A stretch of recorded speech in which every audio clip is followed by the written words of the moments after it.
আসসালামু আলাইকুম সুপ্রিয় দর্শক মন্ডলী, ব্যাকবোন স্মার্ট সলিউশনের পক্ষ থেকে আমি মুরাদুজ্জামান এবং আমার সাথে আছে আমার বস মনোহর ভাই। তো দুইজন আজকে একটা চমৎকার ভিডিও নিয়ে আসছি আপনাদের সামনে। আজকে ফিজিক্স এবং স্মার্ট বোর্ডের কিছু চমৎকার চমৎকার সলিউশন নিয়ে আপনাদের সামনে কথা বলবো। সো আমি প্রথমে একটু দুটা জিনিস দিয়ে শুরু করে তারপরে আমি মনোহর ভাইকে আসলে ফিজিক্সের বিষয়গুলো নিয়ে কিছু জিজ্ঞেস করবো এবং মনোহর ভাই থেকে চমৎকার কিছু সলিউশন আশা করবো। তো ফার্স্ট অফ অল আপনারা দেখতে পাচ্ছেন এইবার মনোহর ভাই আমরা ব্যাকবোন ইন্টারেক্টিভ স্মার্ট বোর্ড নিয়ে আসছি, যেটা 2024 সালে খুবই হাই কনফিগার প্রোডাক্ট। আপনারা দেখতেই পাচ্ছেন আমি এখান থেকে লিখে রেখেছি অ্যান্ড্রয়েড 13 8GB এবং 128GB স্টোরেজ এবং উইন্ডোজে core i7 12 gen 16GB RAM 512GB storage এবং স্পেশালি মোজাইক সফটওয়্যার থাকবে। তো মোজাইক সফটওয়্যার নিয়ে আমরা আসলে অনেকগুলো ভিডিও বানাবো এবং লাস্ট একটা ভিডিও করেছি, আমরা এটাতে পরে আসবো। আজকে মনোহর ভাই ফিজিক্স নিয়ে আজকে আপনার একটু চমক দেখতে যাচ্ছি, প্লিজ। থ্যাংক ইউ মুরাদ ভাই, থ্যাংক ইউ।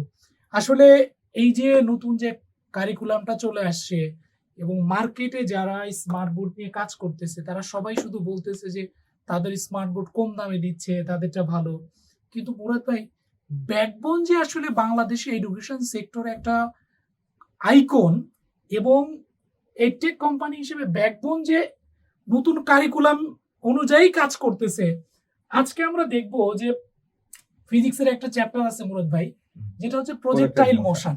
ছোটবেলায় আমরা যখন গ্রামে থাকতাম, আপনারা দেখেছেন কিনা যে আমরা পুকুরের মধ্যে বা পানির মধ্যে পাথর ছুঁড়ে মারতাম, ড্রপ আউট। ফিজিক্সের 9, 10 এবং ইন্টারমিডিয়েট এই প্রজেক্টাইল মোশনটা একদম সিলেবাসে দেয়া আছে এবং ম্যাক্সিমাম স্টুডেন্ট কি করে এটা আসলে ভালো করে বুঝতে পারে না, বা টিচাররা যারা ফিজিক্সের টিচার আছে হয়তো স্ক্রিপ্ট করে যাচ্ছে। কিন্তু আজকে আমরা দেখাবো যে ব্যাকবোন আসলে যে 2024 সালে প্রোডাক্টটা নিয়ে আসছে সেটা কিভাবে একটা প্রজেক্টাইল মোশনকে একদম সিমুলেশন ভাবে দেখানো যায়।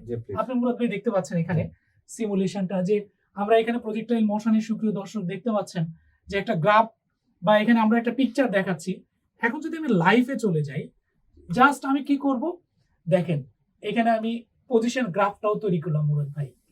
পজিশন ভেক্টর, ভেলোসিটি ভেক্টর এবং কম্পোনেন্ট গুলো আমি চিন্তা করলাম যে এখানে জাস্ট আমি একটা ডেমো ভ্যালু দিয়েছি। ভ্যালু দেওয়ার পর আমি ফায়ারটা করলাম। হ্যাঁ, দর্শক দেখুক, আমাদের যারা ক্লায়েন্ট আছে তারা দেখুক হ্যাঁ আসলে যে কিভাবে যাচ্ছে ব্যাকবোন ডিজিটাল স্মার্ট বোর্ড কি নিয়ে আসছে, মানে একদম পুরো ডিটেইল গ্রাফটা সহ দেখাচ্ছে একদম ডিটেইলে। এখানে আপনি ইনিশিয়ালি অ্যাঙ্গেল এবং ভেলোসিটি দুটো একসাথে। আমি চিন্তা করি যে এটাকে আপনি হরিজন্টাল আকারে দেখাই, তাহলে কিন্তু সেটা দেখা যাচ্ছে, দেখেন। শুধু তাই না মুরাদ ভাই, এখানে আরো ইন্টারেস্টিং ব্যাপার আছে। এই পার্টটা তো আসলে ভেলোসিটির সাথে এবং অ্যাক্সেলারেশনের সাথে কানেক্টেড। আমি যদি এখানে ভ্যালুটা কম বেশি করি অটোমেটিক্যালি এই জায়গাটা কিন্তু এটা কিন্তু ওই যে আমাদের যখন হোয়াইট বোর্ড মানে চক ডাস্টার বা মার্কার পেন দিয়ে এটা কিন্তু বোঝানো কোয়াইট ইম্পসিবল একটা ব্যাপার। এক্স্যাক্টলি মুরাদ ভাই, এটা আমরা কিন্তু চাইলে এইভাবে বোঝাতে পারি। দেখেন আমি চাইলে এখান থেকে পেন সিলেক্ট করে নিয়ে আমি কিন্তু বোঝাতে পারি খুব ইজিলি। ঠিক আছে, দেখেন টিচাররা এটার মধ্যে লিখে বোঝাতে পারবে।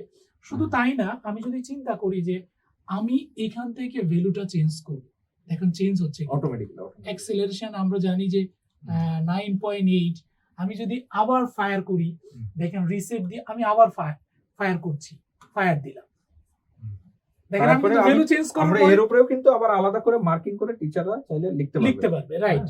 এটার উপরে কিন্তু এই যে এখানে কিন্তু রান হচ্ছে, এর উপরে আমরা এগুলো মার্কিং করে করে দেখাইতে পারবো, মানে লাইভের উপরে আলাদা করে মার্কিং করে কিন্তু পুরো জিনিসটা দেখানো যাবে। তো এই জিনিসগুলো আমি মনে করি যে যারা স্পেশালি সায়েন্সের টিচার বা ফিজিক্সের টিচার আছে তারা এগুলো খুব ভালো বোঝাতে পারবে ব্যাকবোন ডিজিটাল স্মার্ট বোর্ডের মধ্যে। মুরাদ ভাই আমরা নেক্সটে যদি ওই যে আমরা পড়েছি যে প্রজেক্টাইল মোশন মাঙ্কি টেকনিক, যে একটা বানর আপনার গাছে ঝুলতেছে, বানরকে আপনি ছুঁড়ে মারছেন পাথর, ও কি করবে তাল গাছ থেকে ওর সময় মতো এমন ভাবে পড়বে, সেই জিনিসটাকে যদি আমরা ফিজিক্সের ভাষায় ব্যাখ্যা করি, এটার মাধ্যমে আমি এটা আপনাকে দেখাচ্ছি যে কিভাবে আসলে মাঙ্কি টেকনিকটাকে দেখানো যায়। এখানে আপনি দেখেন মুরাদ ভাই, আপনি কিন্তু দেখতে পাচ্ছেন এটা হচ্ছে মাঙ্কি টেকনিক। এখানে আমার দূরত্ব আছে, দূরত্ব y0 আছে, এখানে পজিশন ভেক্টর আছে, বেগ আছে। এই জিনিসটাকে আমরা লাইভ আকারে দেখতে পাবো, আমরা লাইভ আকারে দেখাবো কিভাবে মাঙ্কি এখানে ফায়ার করতেছে। দেখেন আমরা একটা বানরকে ছুঁড়ে মারতেছে, এটা হচ্ছে ভেলোসিটি উপর নিচে করা যায়। হ্যাঁ, বা আমি কি করব, এইটা দেখেন কম বেশি করতে পারি, কোন অ্যাঙ্গেল থেকে আপনি আসলে ঢিলটা ছুড়বে বা কোন অ্যাঙ্গেলে পড়বে। হ্যাঁ, এখান থেকে দিতে পাচ্ছেন, আপনি এখান থেকে দেখাতে পাচ্ছেন। আমি এবার এটাকে পজিশন ভেক্টরে যদি সেট আপ করি, দেখেন ঠিক আছে, অটোমেটিক্যালি দিলাম। আমি এইটাকে বাড়াতে পারি, কমাতে পারি। আমি চিন্তা করলাম যে বানরকে টার্গেট করলাম, দেখেন আমি বানরকে টার্গেট করছি, দিলাম ফায়ার। যাওয়ার আগে কিন্তু আমরা স্পিড বাড়ালেও কিন্তু হ্যাঁ লাগাইতে পারি নাই। জি খেয়াল করছেন জিনিসটা, জাম্প করছে সাকসেসফুলি। সে কিন্তু দেখাচ্ছে এই যে ফিজিক্সের এইভাবে পড়ানোর জন্য যে নতুন নতুন টুলস গুলো মুরাদ ভাই, এইটা কিন্তু চমৎকার ভাবে আমি আবার যদি লাগাই এটা সাকসেস। আমরা যদি এখন একটু কমায় বাড়ায় দেই, হ্যাঁ এখন দেন, এখন আবার ফায়ার দেন, না ঠিক আছে ওখানে আমি এখানে কমাবো, দেখেন এবার পারবে না। হ্যাঁ এই যে টু হাই, বানর কিন্তু চলে গেছে, তার মানে এখন লাগাইতে পারেন না, মিস করছে। বানর সাকসেসফুল, এবার বানর সাকসেসফুল। শুধু তাই না, আপনি কিন্তু এখানে এই যে গ্রাফ গুলো পরিবর্তন করেন, সুপার। মানে এইভাবে যখন দেখাবেন স্টুডেন্ট কিন্তু তখন তার ভেলোসিটি এবং পুরো এই যে অ্যাক্সেলারেশন এবং এটার যে তত্ত্বটা বা এই যে সূত্রটা সে কিন্তু সবসময় মনে রাখতে পারবে। দেখেন এই যে আমি এখানে টার্গেট সেট আপ করলাম, এই যে আমি ওই কর্নারে দিলাম, আমি কিন্তু একদম এই কর্নারে দিচ্ছি, দিয়ে আবার ফায়ার করতেছি, পাচ্ছে না কিন্তু বানর সাকসেস। হ্যাঁ আবার ঠিক আছে, তার মানে এটা প্র্যাকটিক্যাল দেখানো যাচ্ছে। আমি যদি আবার নেই এটাকে কয়েকবার কিন্তু এটাকে প্র্যাকটিস করে দেখানো যাবে যে আমি কি করতেছি, বানর ঝুলে আছে, আমি চিন্তা করব যে ওকে লাগাবো, তারপরে আমাকে কোন জায়গায় ফায়ার করলে বানরের গায়ে লাগবে, বা বন্দুকের গুলি দিয়ে ফায়ার করলাম এবার, একদম এবার পারফেক্ট, এবার টু লো হয়ে গেছে। ঠিক আছে, আমি যদি আবার চিন্তা করি যে এই পজিশনে আবার ফায়ার করি, দেখেন কারণ এটার একটা এই যে এবারও টু লো হয়ে গেছে, আর একটু উঁচু করে দিতে হবে আর কি। মাঙ্কি টেকনিকটা দেখেন টু হাই হয়ে গেছে, আরেকটু কমাই দিতে হবে। এই যে পাথরটা আমি যদি এবার চিন্তা করি আর একটু আবার ফায়ার করি, দেখেন লাগছে, এবার পারফেক্ট। ঠিক আছে, খেয়াল করছেন? ঠিক এইভাবে আমরা যে ফিজিক্সের সূত্রগুলো একদম প্র্যাকটিক্যালি দেখাইতে পারবো প্রত্যেকটা জিনিস। আমি লাস্টে আমি আরেকটা দেখাই মুরাদ ভাই ফর্মুলা, সেটা হচ্ছে যে যারা সায়েন্সের ফিজিক্সের টিচার আছে, আমি তাদেরকে একটা জিনিস দেখাই যে আপনারা এই জিনিসটা পড়তেন, যে সবাই কিন্তু একটা জিনিস ব্রিফ করতেন যে আমার S ইকুয়ালস টু হচ্ছে u plus v t plus half a t square. এই ফর্মুলাটা আমরা সবাই ফিজিক্সে 9, 10 এবং ইন্টারমিডিয়েটে পড়ে আসছি, যে সরণ, আদিবেগ, শেষ বেগ, এটা তো ভ্যালু, এটা ত্বরণ, এটা সময়। তো মুরাদ ভাই আপনি আজকে একটু সিম্পল ফিজিক্সটা বুঝাই। আপনার তো একটা গাড়ি আছে, আপনি গাড়ি চালান, কিন্তু আসলে গাড়িটা কিভাবে আপনারা সামনে যাচ্ছেন, কিভাবে ব্যাক গিয়ারে আসতেছেন, সেই জিনিসটা কিন্তু এই ফর্মুলা দিয়ে বোঝানো হয় স্পেশালি। আমি এটা আজকে আপনাকে লাইভ দেখাবো, চলে আসেন কিভাবে এটা দেখানো যায়, কেমন? তো মুরাদ ভাই আপনি এখানে কিন্তু দেখতে পাচ্ছেন যে এই ফর্মুলাটাকে অনেকে আবার দেখুন এইভাবে হচ্ছে 9, 10 আমরা পড়েছি। আর এক্স তে হচ্ছে সরণ, এক্স নট তে আদিবেগ, ভি নট তে হচ্ছে শেষ বেগ, টি তে সময়, হাফ এ টি স্কোয়ার। এই ফর্মুলাটা একদম প্রুফ করতে হয় 9, 10 টিচাররা কোনো রকমে বোঝায় দেয় বা স্টুডেন্টরা মুখস্থ করেও এটা বোঝে। এবং এখানে গ্রাফও দেয়া আছে বেগের, সরণের এবং সময়ের। এটার প্র্যাকটিক্যাল দেখাবো আমরা, ঠিক আছে? প্র্যাকটিক্যালে চলে যাই। মুরাদ ভাই এখানে দেখতে পাচ্ছেন আমরা একটা গাড়ি দিয়েছি, ঠিক আছে? আমি এখান থেকে যদি রানটা করে দিই, x = x not plus v not t plus half a t square, আমি চিন্তা করি মুরাদ ভাই এখানে যে বেগটা আছে, আপনারা প্রিয় দর্শক ভ্যালুগুলো খেয়াল করেন। x not equals to -0.8, v equals to 1.9, a equals to 1.7। আমার এটার ম্যাথ হচ্ছে মুরাদ ভাই এই ভ্যালুগুলো বসে এটা আসছে, গ্রাফ আসছে, এটা গাড়ি দেখতে পাচ্ছি। আমি এবার রান দিলাম, গাড়িটা চলতেছে, দেখেন কিভাবে আমার সময়ের সাথে। এবার আপনি যদি চিন্তা করেন অ্যাক্সেলারেশনটা বাড়াই দিব, আপনি বাড়াবো, আমরা আবার এটা কি করতেছি, রিসেট দিচ্ছি, দিয়ে আমি অ্যাক্সেলারেশন কমাই রাখছি। এবার আপনি চিন্তা করলেন যে এবার এইটা কমান, বেগটাকে কমাইতে পারেন। গাড়িটাকে আমি একবারে পিছন থেকে দিলাম, পিছন থেকে মাইনাস থেকে, ঠিক আছে?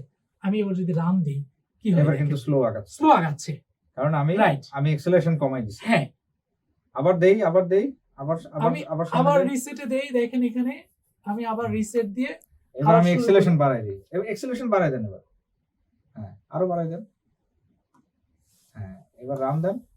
দেখেন আমার গ্রাফ কিন্তু পরিবর্তন হচ্ছে মুরাদ ভাই, আমার একদম, ম্যাথও কিন্তু ম্যাথও চেঞ্জ করবে, হয়ে যাচ্ছে। হ্যাঁ, হ্যাঁ এখানে এসে পরে গাড়ি অটোমেটিক্যালি অ্যাক্সেলারেশন, কারণ এবং আস্তে আমি আস্তে ওর কিন্তু গতি এটা বাড়তেছে। চলা অবস্থায় কিন্তু আমি চেঞ্জ করতে পারবো। দেখেন আমি কিন্তু গাড়ি পিছনের দিকে ব্যাক গিয়ার নিয়ে আসছি, ত্বরণ মাইনাসে আসা মানে গাড়ি পিছনে চলে আসা, Back gear চেঞ্জ হয়ে গেছে। কিন্তু আমার এটাকে আমি পরিবর্তন করতে পারি, আমার শেষ বেগটা পরিবর্তন হতে পারে। এইভাবে ফিজিক্সকে ব্যাখ্যা করার জন্য আমার মনে হয় ইন্টারেক্টিভ স্মার্ট বোর্ডে কোনো বিকল্প নেই। ব্যাকবোনের কোনো বিকল্প নাই।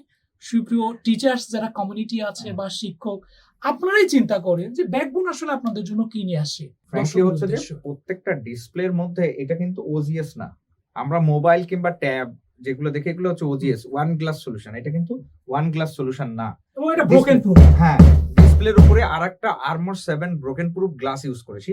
আমাদের যে ডিসপ্লেটা বা প্যানেলটা, সেই প্যানেলটা কিন্তু এলজির প্যানেল। এলজির প্যানেল হওয়াতে কি সুবিধা, এলজির প্যানেল হওয়াতে এটা ম্যাট এবং আই প্রোটেক্টিভ। আপনার যে চোখের ক্ষতি হবে না, আপনি সারাক্ষণ স্মার্ট বোর্ডের সামনে থাকবেন কিংবা অডিয়েন্স থাকবে, চোখের ক্ষতি হবে না, এটার জন্য একটা আই প্রোটেকশন লেয়ার ইউজ করা আছে, যেটা আমরা এলজি ছাড়া অন্য কোথাও ইউজ করে না। যার জন্য যখন কেউ দাঁড়াচ্ছে স্মার্ট বোর্ডের সামনে, তার প্রতিবিম্বটা ডিসপ্লের মধ্যে চলে আসে, কারণ ওইটা হচ্ছে গ্লসি, ওইটার মধ্যে আই প্রোটেকশন নাই, এবং ওইটার যে গ্লাসটা ওইটা হচ্ছে normal China glass, China panel, যার জন্য আপনার বডির শ্যাডোটা ওখানে দেখা যাচ্ছে। আচ্ছা, তো আপনি নিজেই কম্পেয়ার করতে পারবেন যে কোনটা কোয়ালিটি প্রোডাক্ট, কোনটা লো কোয়ালিটি প্রোডাক্ট। যে প্রোডাক্টের মধ্যে শ্যাডো পড়বে, তাহলে বুঝতে হবে যে এই প্রোডাক্টের কোয়ালিটি কি অবস্থায় আছে। আর এটা এলজির প্যানেল, আমরা গ্যারান্টি দিয়ে দিচ্ছি। এলজির প্যানেল যদি কেউ কেউ দেখাইতে পারে যে এলজির প্যানেল আর আমাদের থেকে দাম কম দিতে পারে, তাকে তার প্রোডাক্ট আপনি নিয়ে নিতে পারেন। আরেকটা কিন্তু ইন্টারেস্টিং পয়েন্ট আছে, আমি দেখলাম যে একটা ইয়েতে আপনি আমাদের স্ক্রিনের উপর চাবি দিয়ে বা লোহা দিয়ে স্ক্র্যাচ প্রুফ। সবাইকে রিকোয়েস্ট করবো যে অন্য যে প্যানেলই আছে আপনারা যে একটা বক্সিং দেন বা আপনি চাবি দিয়ে পুরোটা আপনি একটু প্র্যাকটিক্যাল দেখাই দেন না, যে যদি আপনার কাছে চাবি থাকে স্ক্র্যাচ দিয়ে দেখেন। সো সুপ্রিয় দর্শক এবং যারা আপনাদের কষ্টের টাকায় আপনারা নিবেন একটা দামি এত বোর্ড, আপনারা ওই চটকদারি মার্কেটিং শুনে বা মানুষের হিপনোটাইজ হওয়ার দরকার নাই। আপনারা বলবো যে একদম প্র্যাকটিক্যাল ব্যাকবোনে চলে আসেন, এক্সপেরিমেন্ট করেন, ব্যাকবোনের সাথে কম্পেয়ার করেন, মানে যে অ্যানাদার যে বোর্ড গুলো আছে। তো সবাইকে অসংখ্য ধন্যবাদ। যদি মুরাদ ভাই লাস্টে দর্শকদের উদ্দেশ্যে আমি জাস্ট বলবো যে কোয়ালিটি প্রোডাক্টের জন্য বাংলাদেশে এখন পর্যন্ত সুপ্রতিষ্ঠিত ব্যাকবোন হাই কোয়ালিটি প্রোডাক্ট দেয়, এবং এডুকেশন রিলেটেড থেকে শুরু করে কর্পোরেটের সব ধরনের মিটিং এবং ট্রেনিং এবং এডুকেশন রিলেটেড সলিউশন নিয়ে আমরা কাজ করছি। আপনি পুরো জিনিসটা দেখেন, কম্পেয়ার করেন, রেফারেন্স নেন যে কারা বাংলাদেশে ব্যাকবোনের প্রোডাক্ট ইউজ করছে, দেন আপনি ডিসিশন মেক করেন। প্রাইস আসলে ব্যাপার না, ব্যাপারটা হচ্ছে সার্ভিস এবং কোয়ালিটি প্রোডাক্ট। তো সবাইকে কোয়ালিটি প্রোডাক্টের সাথে থাকার জন্য ধন্যবাদ ব্যাকবোনের পক্ষ থেকে। আসসালামু আলাইকুম।